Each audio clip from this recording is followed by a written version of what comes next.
Hello friends, स्वागत है आपका आज की वीडियो में। और आज हम भारतीय संविधान एवं राज्य व्यवस्था में मूल अधिकार यानी फंडामेंटल राइट्स को पढ़ेंगे। जैसा कि मैंने पिछली वीडियो में आप लोगों को बताया था कि मुझे ये पुरानी है, बहुत पुरानी पीपीटी मैंने बना रखी है, बहुत प्यारी बना रखी है और इसमें सारे क्वेश्चंस को इंक्लूड किया है। कहने का मतलब है कि जो फंडामेंटल राइट्स हैं इसमें एक भी प्रश्न नहीं छूटेगा अगर आप ढंग से पढ़ लेते हैं। और साथ ही साथ मैंने बताया था कि भारतीय संविधान में मैं आपको आर्टिकल याद भी कर रहा हूं सारे के सारे साथ साथ। ठीक है, तो चलिए शुरू करते हैं मूल अधिकार यानी फंडामेंटल राइट्स को। तो देखिए, मूल अधिकार यानी फंडामेंटल राइट्स इन इंग्लिश में कहा जाता है, ये संविधान के भाग 3 में है और अनुच्छेद कहां पर है, 12 से 35 तक है। तो ये तो बेसिक सी बात है कि संविधान के भाग 3 में फंडामेंटल राइट्स दिए गए हैं। ये प्रश्न पूछा जा सकता है। मैंने आप लोगों को कहा था कि जो पुरानी एक प्लेलिस्ट पड़ी होगी भारतीय संविधान एवं राज्य व्यवस्था की, उसमें बहुत ही बढ़िया तरीके से मैंने चीजें बताई हुई हैं आप लोगों को ट्रिक के जरिए, और वहां पर कुछ कोड बताए हुए हैं, तो उनको जरूर देख लेना। वैसे मैं कोशिश करूं कि हर वीडियो में जब भी आर्टिकल याद कराऊं उन कोड से हम जो है रूबरू होंगे बार बार। ठीक है, तो अनुच्छेद कहाँ से, 12 से 35 तक दिए हुए।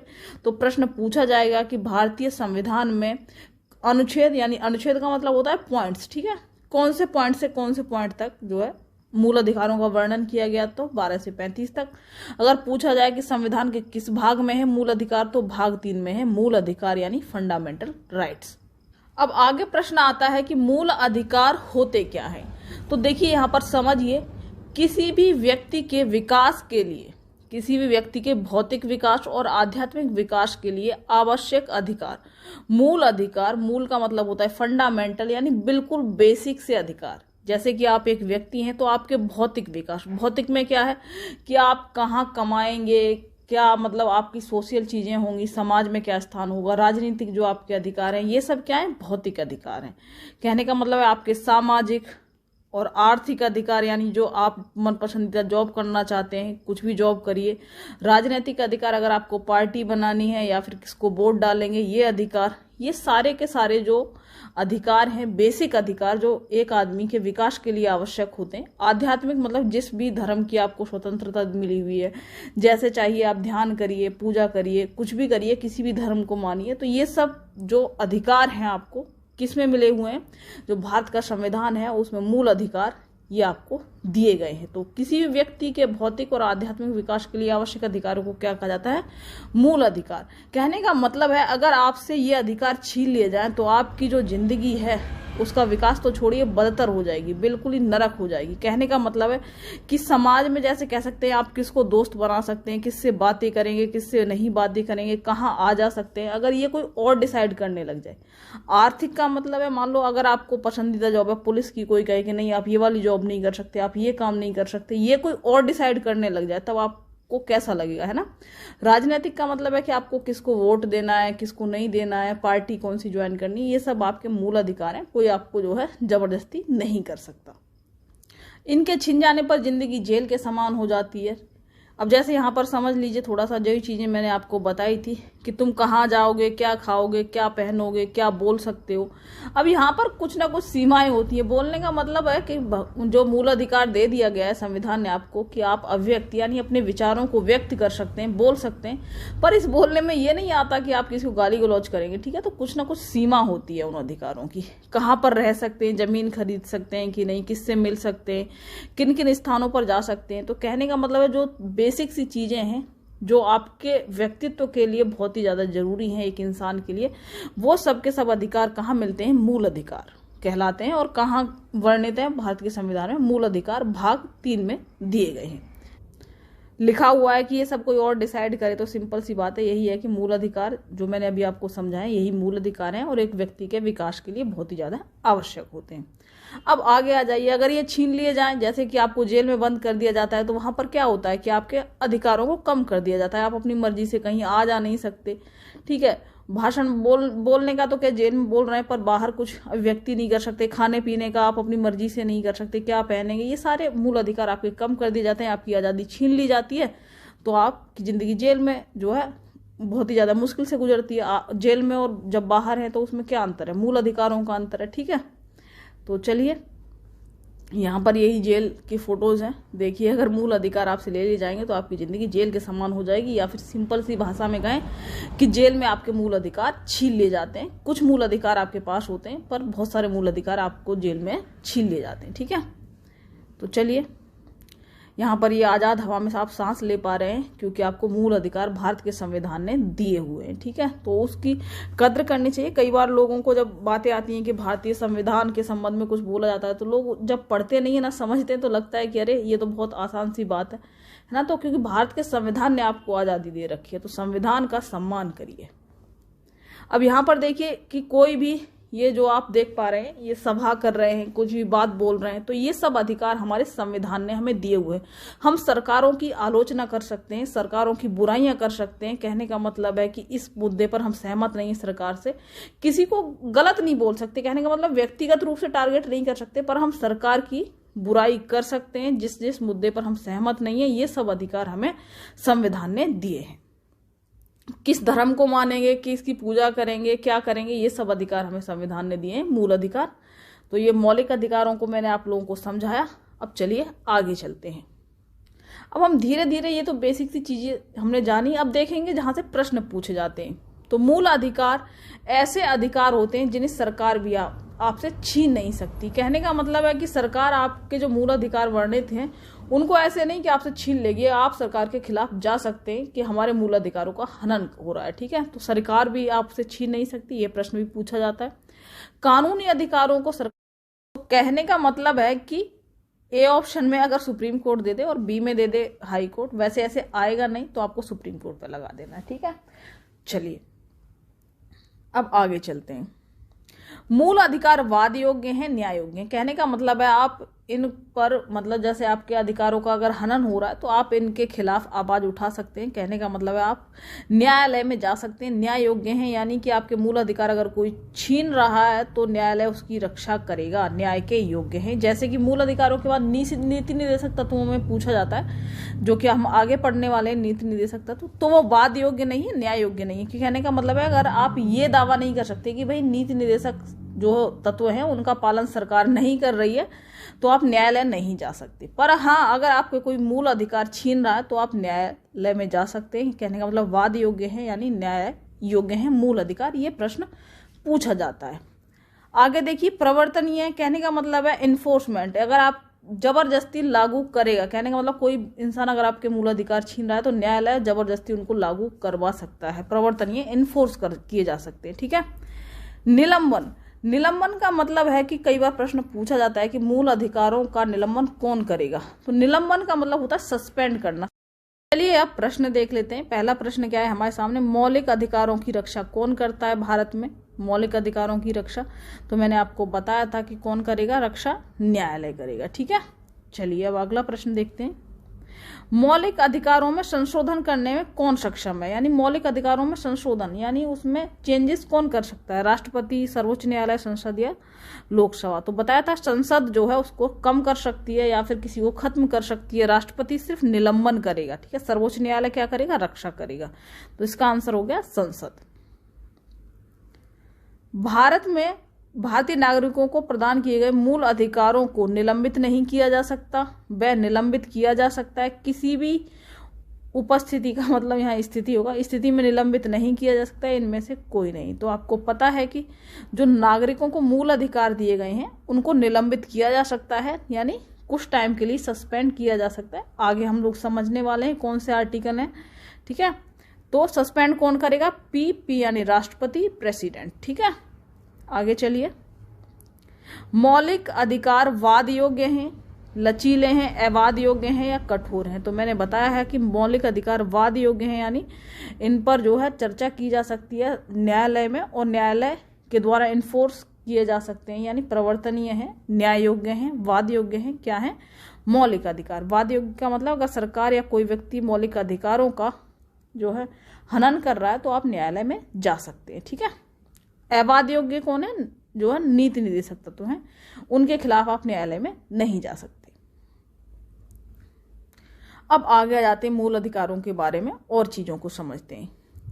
आपातकाल की स्थिति में, आपातकाल की स्थिति में क्या होगा देखिए, अनुच्छेद 358 यहाँ पर थोड़ा सा देख लीजिए, और 359 में अधिक मूल अधिकारों के निलंबन से संबंधित चीजें दी गई हैं। ठीक है, तो मूल अधिकारों के निलंबन से संबंधित जो अनुच्छेद कौन से हैं, 358 और 359। ज्यादा टेंशन नहीं लेनी है, सारे ये अनुच्छेद याद हो जाएंगे आप लोगों को। ठीक है, बस यहाँ पर समझ लीजिए आपातकाल की स्थिति से संबंधित मूल अधिकारों के निलंबन से संबंधित अनुच्छेद कौन से हैं, 358 और 359। यहां पर एक और चीज देखिए, अनुच्छेद 352 में क्या है, राष्ट्रपति के द्वारा आपातकाल की घोषणा करने पर। मान लीजिए अनुच्छेद 300, ये प्रश्न पूछे गए हैं यहाँ पर, हो सकता है आपको ज्यादा अटपटे लगे, टेंशन मत लीजिए, बस ध्यान से पूरा वीडियो देखना है। अनुच्छेद 352 में राष्ट्रपति द्वारा आपातकाल की अगर घोषणा की जाती है तो मान लो 352 के जरिए तो राष्ट्रपति ने आपातकाल की घोषणा की।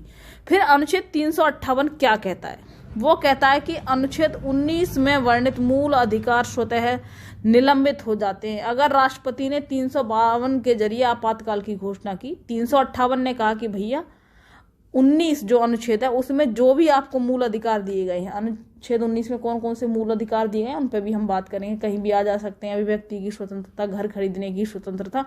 ठीक है, तो ये जो चीजें हैं वो खुद ब खुद निलंबित यानी सस्पेंड हो जाएंगी। ठीक है, तो प्रश्न पूछा जाता है कि जो है आपातकाल के टाइम पर अनुच्छेद 19 है उसके जो मूल अधिकार हैं वो खुद ही समाप्त हो जाते हैं। ठीक है, तो चलिए आगे, बस इस यहाँ थोड़ा अटकिए मत, ज्यादा अनुच्छेद लिखे हुए हैं क्योंकि मैंने यहाँ पर डाल दिए ताकि आप लोगों के दिमाग में कहीं ना कहीं ये चीजें आ जाए, नहीं तो बड़ी आसानी से एक दो बात में यहाँ से हम निकल सकते थे। ठीक है, तो चलिए अब 359 में क्या है, अब यहां पर एक और चीज समझिए। 359 कहता है कि अनुच्छेद 20-21 को छोड़कर अन्य मूल अधिकारों का निलंबन की शक्ति राष्ट्रपति के पास है। बस यहां पर आपको ये याद रखना है कि अनुच्छेद 20 और 21 ये दो अनुच्छेद हैं जो किसी भी समय, मतलब कहने का मतलब कोई सा भी आपातकाल लग जाए या कैसी भी परिस्थिति हो, इन दोनों का निलंबन कभी नहीं होता है। बाकी सारे मूल अधिकारों का निलंबन कर सकता है राष्ट्रपति,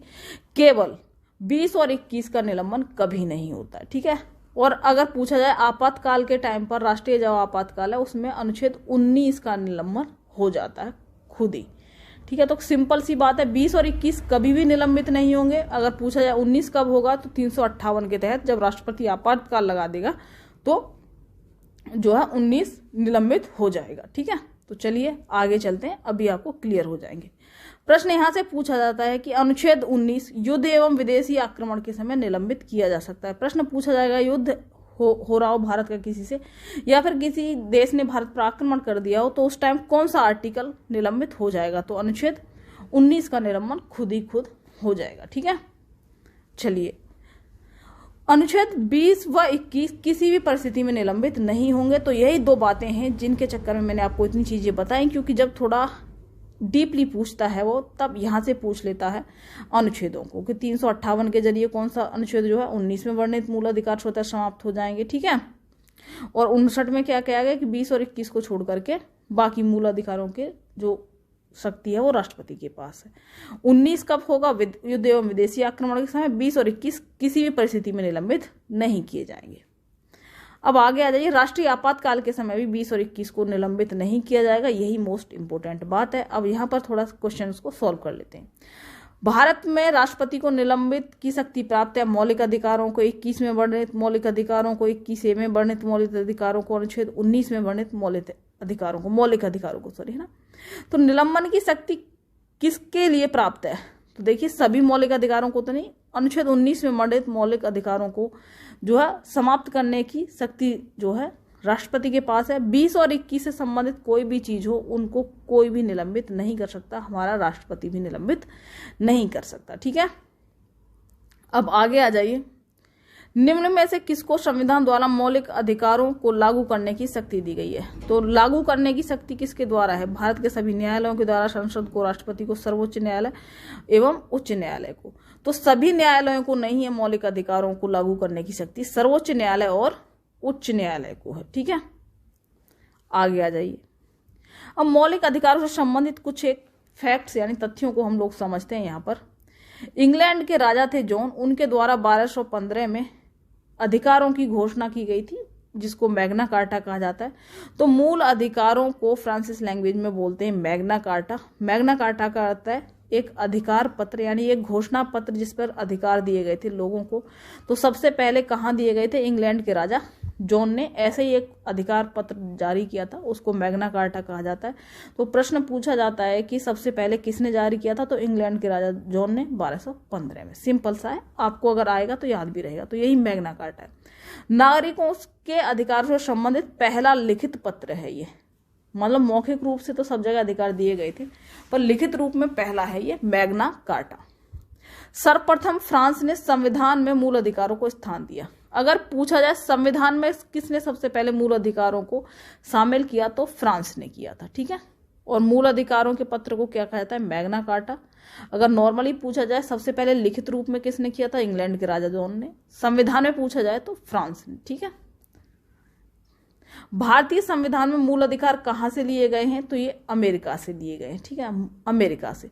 अगर इसे याद करने का तरीका, जैसे मैंने वहां भी बताया था, यहाँ भी बताऊं, अमेरिका क्या है? सबसे शक्तिशाली देश है। जिसके पास शक्ति है वही तो आपको अधिकार दे सकता है ना। जो कमजोर आदमी है वो कहे मैं आपको अधिकार देता हूं, तो कौन मानेगा? तेरे पास अधिकार है जो देगा हमें, है ना। तो अधिकार किसके पास होते हैं? जो शक्तिशाली आदमी है। तो हमने मूल अधिकार कहाँ से ली? जो सबसे शक्तिशाली देश है, कौन है? अमेरिका। तो मूल अधिकार कहाँ से आए हैं भारत के संविधान में? अमेरिका से। ये याद करने का तरीका है।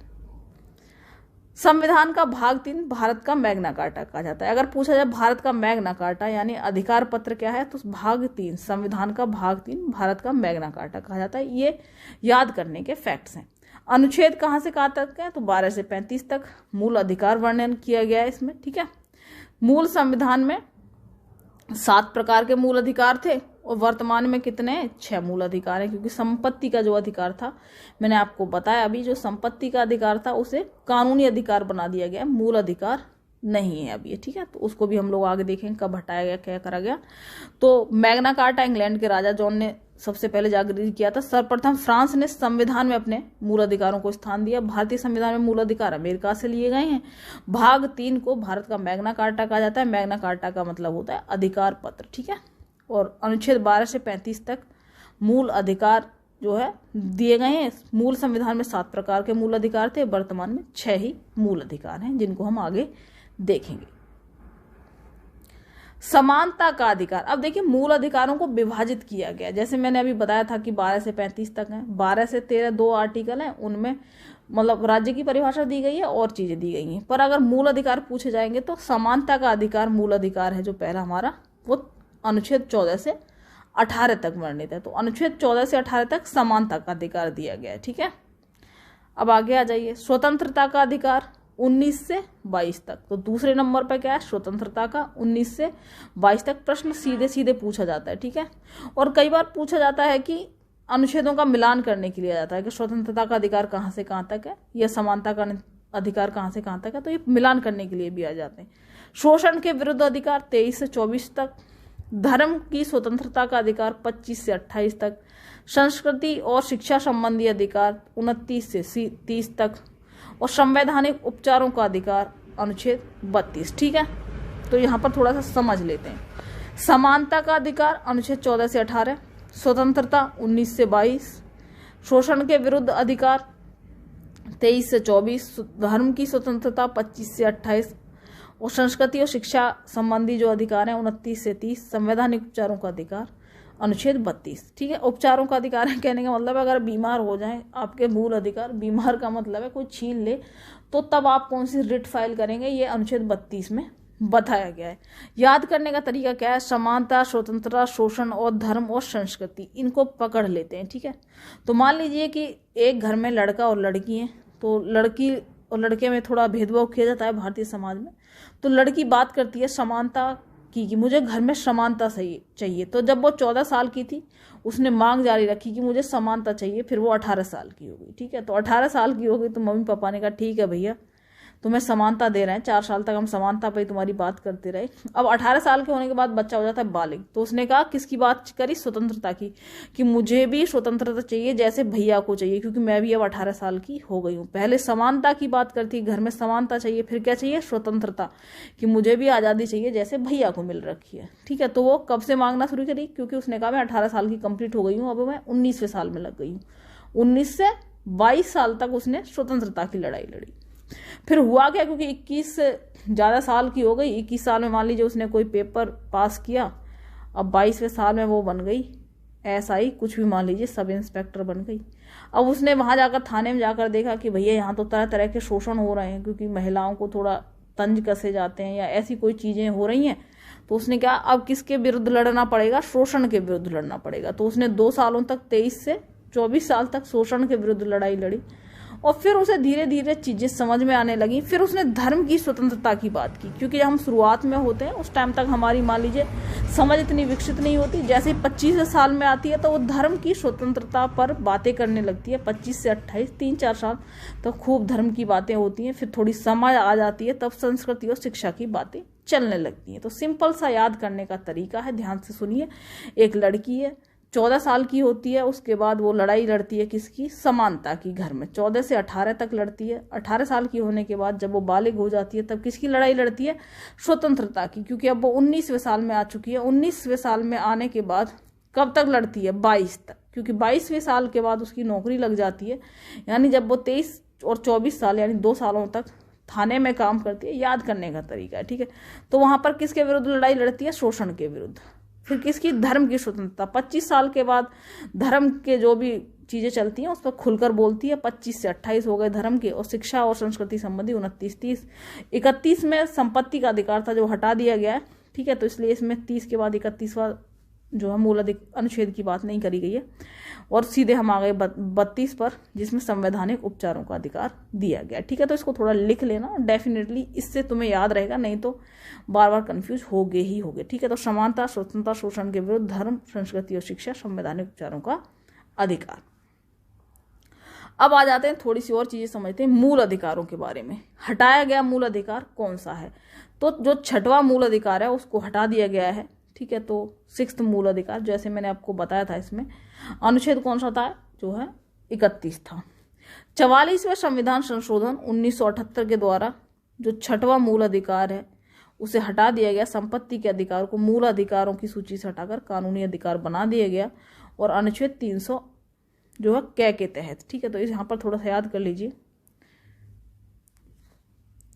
कौन सा मूल अधिकार हटा दिया गया, 6वां मूल अधिकार। कौन से संविधान संशोधन में, 44वें संविधान संशोधन में, जो 1978 में हुआ। एक 42वां संविधान संशोधन है जो 1976 में हुआ, और ये 1978 में हुआ है 44वां संविधान संशोधन, ठीक है। 42वें संविधान संशोधन में इंदिरा जी ने जितने भी संशोधन किए थे, तो 1976 में जो इंदिरा गांधी ने जितने भी संशोधन किए थे, 42वें संविधान संशोधन को लघु संविधान भी कहा जाता है, 1976 में हुआ था। उसके बाद 1978 में, कहने का मतलब 77 में जब जनता पार्टी की सरकार आई तो उसने बहुत सारे उनको प्रावधानों को हटाया था, ठीक है। तो 42 और 44 में ही कन्फ्यूजन रहता है, तो ध्यान रखिएगा कि जो संपत्ति का अधिकार है वो 44वें संविधान संशोधन 1978 में हटाया गया था। उसके बाद इसे भाग 12 में, यानी भाग 3 से हटाकर भाग 12 में अनुच्छेद 300 कै या 300 ए के तहत संपत्ति का जो अधिकार था उसे कानूनी अधिकार बना दिया गया। प्रश्न पूछा जाता है कि कौन से जो है अनुच्छेद में डाल दिया गया संपत्ति का अधिकार, तो 300 कै में भाग 12 है, ठीक है। 44वें संविधान संशोधन के द्वारा संपत्ति के अधिकार को हटा करके कानूनी अधिकार बना दिया गया, मूल अधिकार से हटा दिया गया। और ये संपत्ति का अधिकार कहाँ कहाँ वर्णित था, तो अनुच्छेद 19F में वर्णित था संपत्ति का अधिकार। याद हो जाएगा आसानी से जब अनुच्छेद याद कराएंगे, ठीक है। और अनुच्छेद 31 में संपत्ति का अधिकार, यानी 2 जगह इसका वर्णन था, यहाँ से इसे काट करके अनुच्छेद 300 कै में भेज दिया गया है, ठीक है।